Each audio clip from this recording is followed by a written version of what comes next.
Hey everyone, in honor of Martin Luther King Jr. Day, we wanted to republish an episode that we did this time last year with Gerry Gordon Brown, who marched with Dr. King. So we think this is still just as timely and as ever, and I hope you'll enjoy this episode again if you've heard it already. If not, you're in for a treat. Thanks everyone. We'll be back with the new episode soon. Welcome to Demand and Disrupt, the Disability Podcast. Here, we will learn to advocate for ourselves and each other. This podcast is supported with funds from the Advocado Press, based in Louisville, Kentucky. Hello, Disruptors. You're in for a treat today. I am interviewing Gerry Gordon Brown, who marched with Dr. Martin Luther King Jr. in Frankfort, Kentucky in 1964, and she's going to talk to us about that experience and also what we in the disability community can learn from the civil rights movements of the 1960s. So, welcome, Gerry Gordon Brown. Okay, you're going to give me an opportunity to say all the good things about me. I am. Okay, welcome, Gerry. Tell me all about Gerry Gordon Brown. Okay, I was born, my name is Gerry Gordon Brown. Previously, though, it's Geraldine Yvonne Gordon Brown, okay? But I had to cut some of that out. It's Gerry Gordon Brown, okay? It's too much. Okay, I was born 82 years ago in Pulaski, Tennessee, a small town located 71 miles south of Nashville. As far as my parents knew, my disability, which is bilateral profound hearing loss, is caused by my parents' RH blood factors. One is RH positive and the other one is RH negative, okay?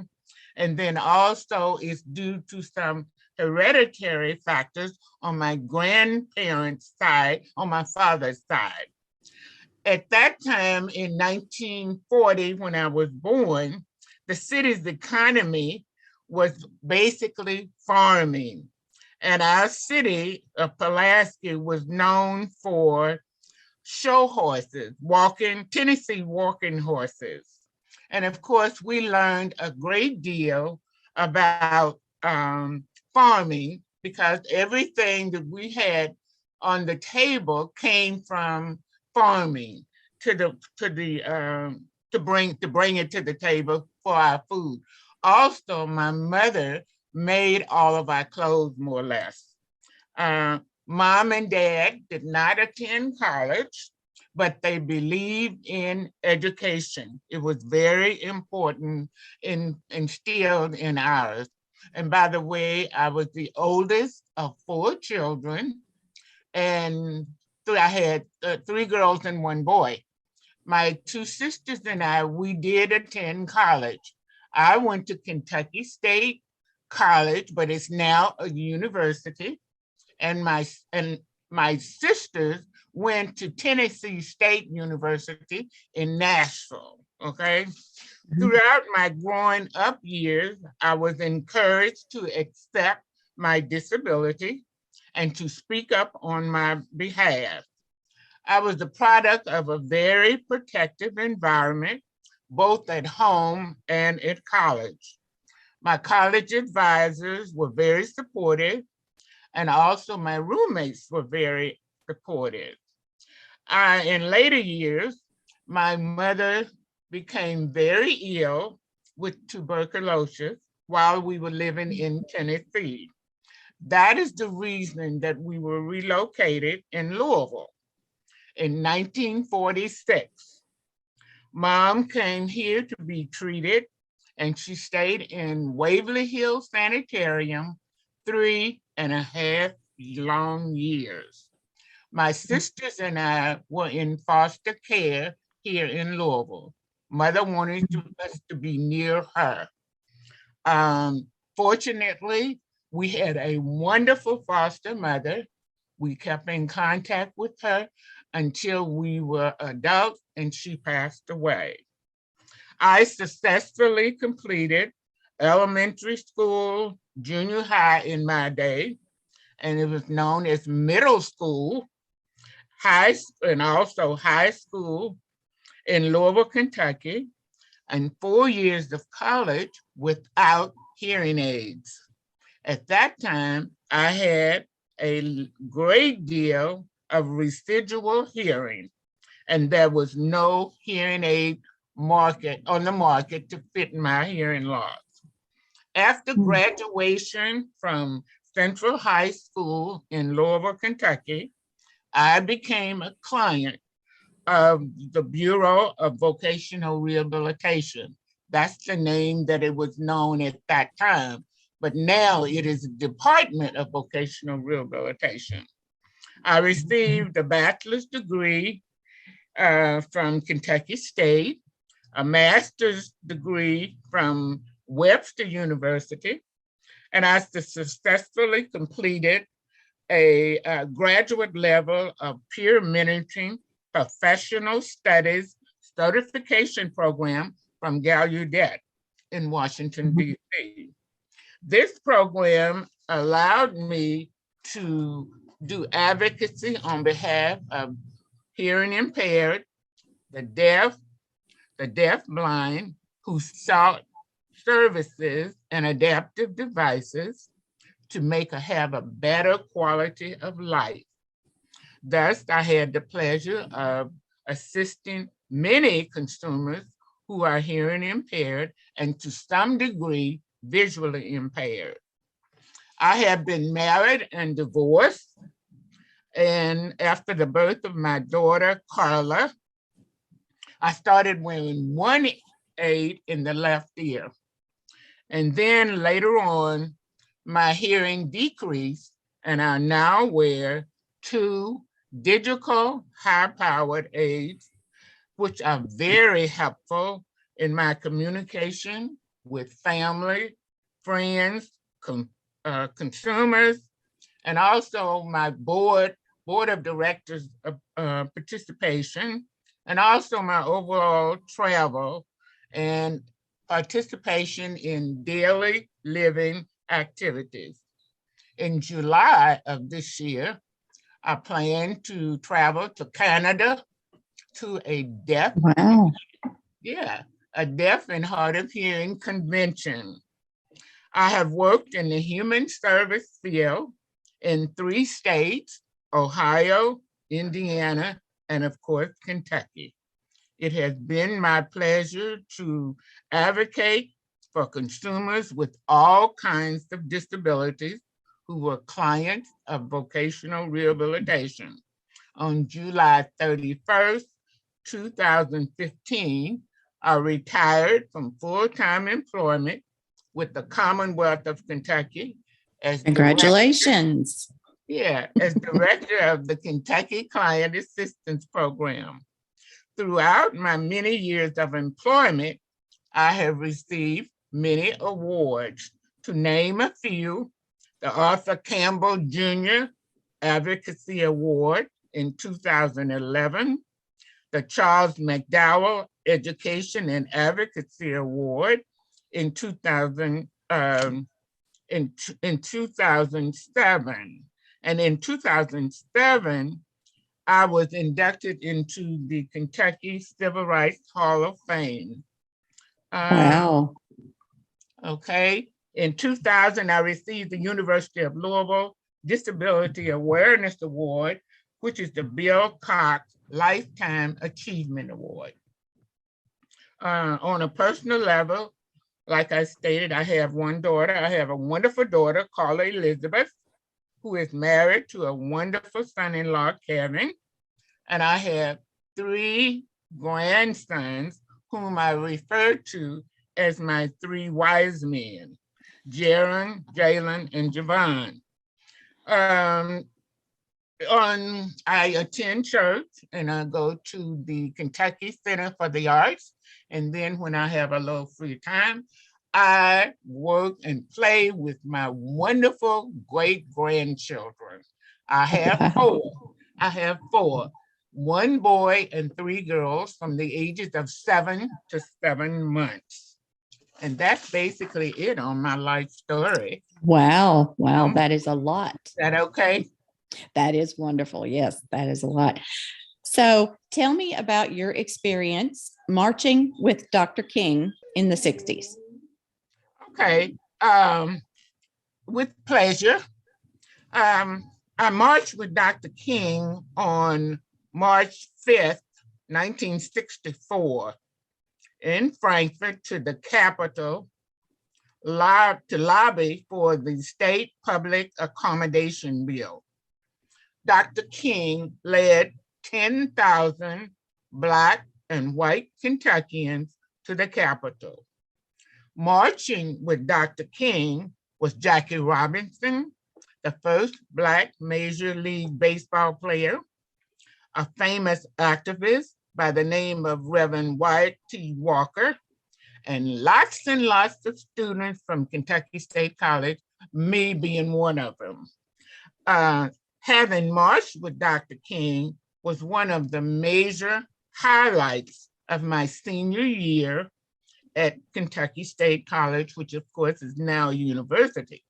I graduated with a Bachelor of Arts degree in sociology and a minor in history in May 1964. Dr. King came to Kentucky frequently because his brother, Reverend A.D. King, was pastor of Zion Baptist Church in Louisville. I also attended the church when he came to town to speak. He was very personable and friendly at all times, both at the march and in Louisville.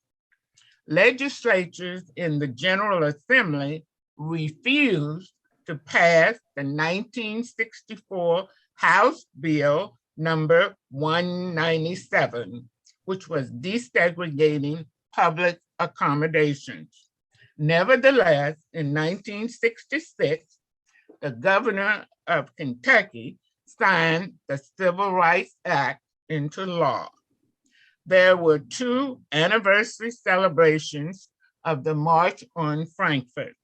First, 40th anniversary commemoration of the March on Frankfort was held on March 3rd, 2004. Then on March 5th, 2014, we celebrated the 50th anniversary of the Civil Rights March on Frankfort. It was a wonderful occasion. My family came from Louisville, and all my staff and her family marched with me. There was a very large crowd of supporters that came to Frankfort from around the Kentucky Commonwealth.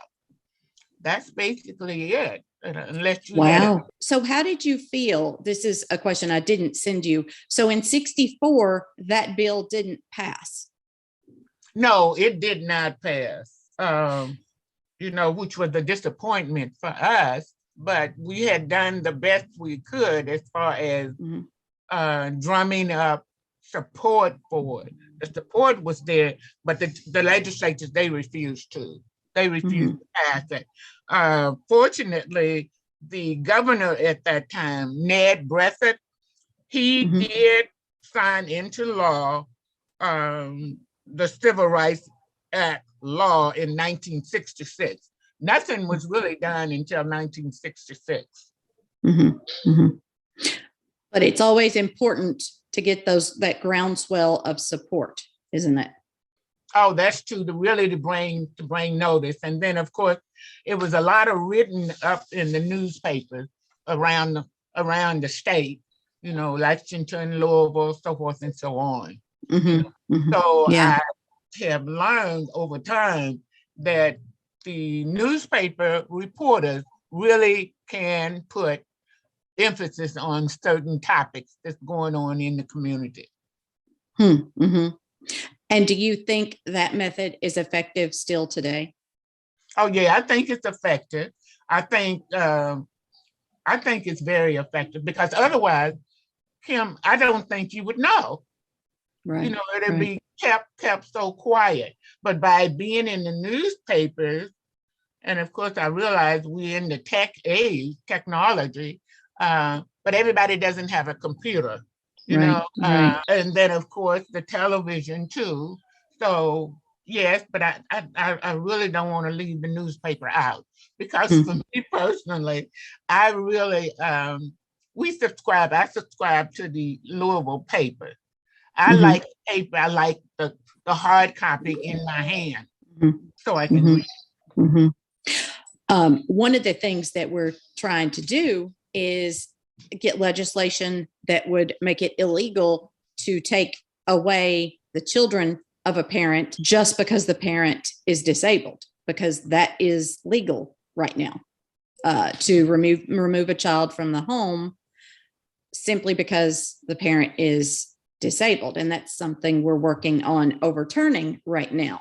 So maybe we need to try to get some newspaper coverage. Oh yeah, I think the newspaper coverage would add more weight to our particular situation, and that's what I was going to bring up to toward the end about our book, and also the fact that we have this ugly law in Kentucky that can take away your child or children because you have a disability, which is disgusting. It's an insult. It is. It is an insult. And you know what? I think we will arrange to have the link to this podcast sent to legislators. Our time has come, and the time is now. Excellent. That's awesome. You're so right. So the next thing, we're talking about disability. Tell me how you think the disability rights movement intersects. How does disability rights intersect with the civil rights movement of the 60s? Disability intersects with the civil rights movement in the 1960s or even now.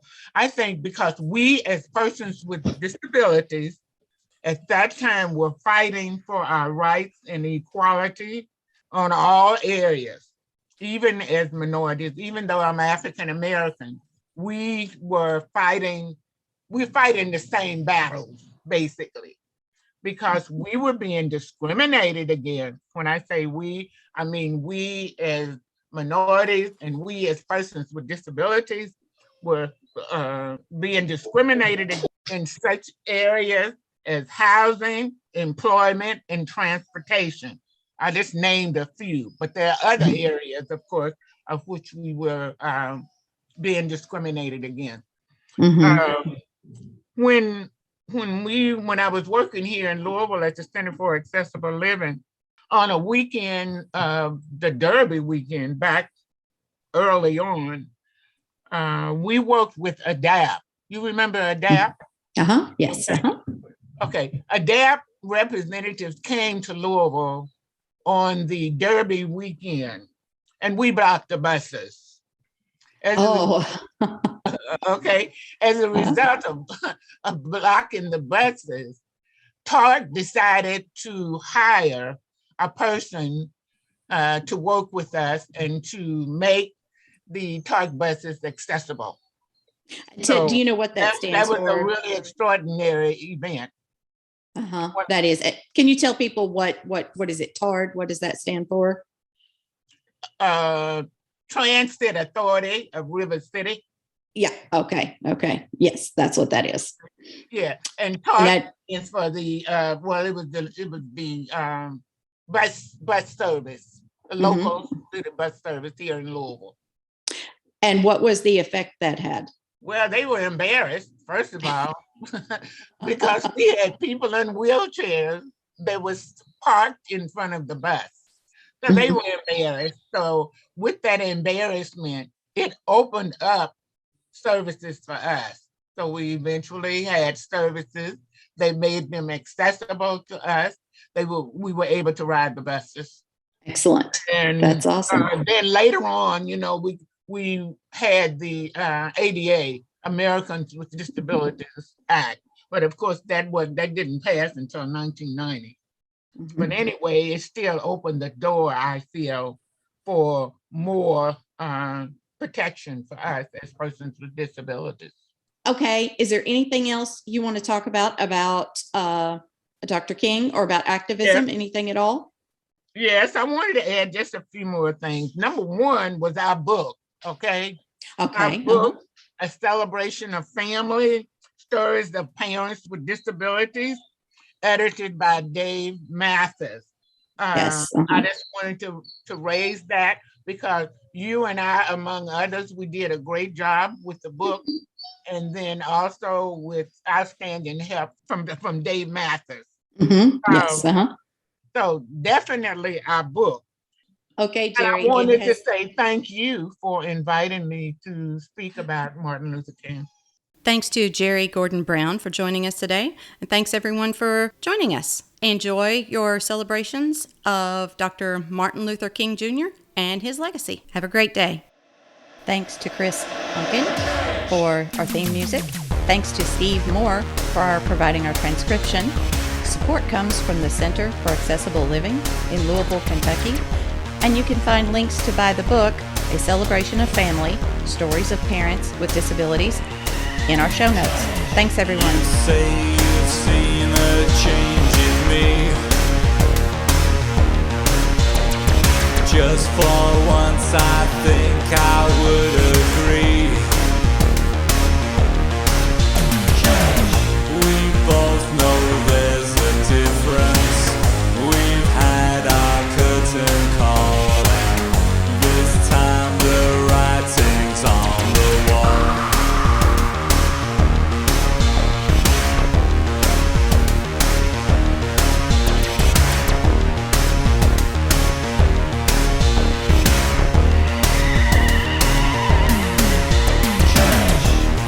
War of words we can't defend. Two damaged hearts refuse to mend. This situation's pointless with each and every day. It's not a game we need to play.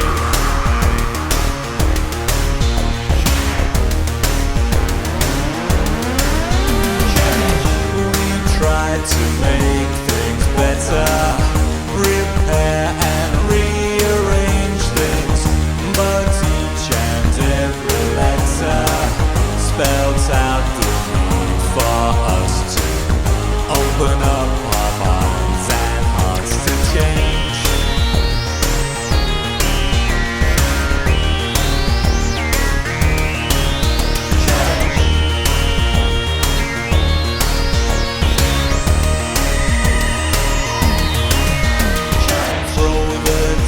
Then what will be, will be. Disregard for good to set us free. There's just no way of knowing if love lives anymore. We'll turn out the light, then close the door.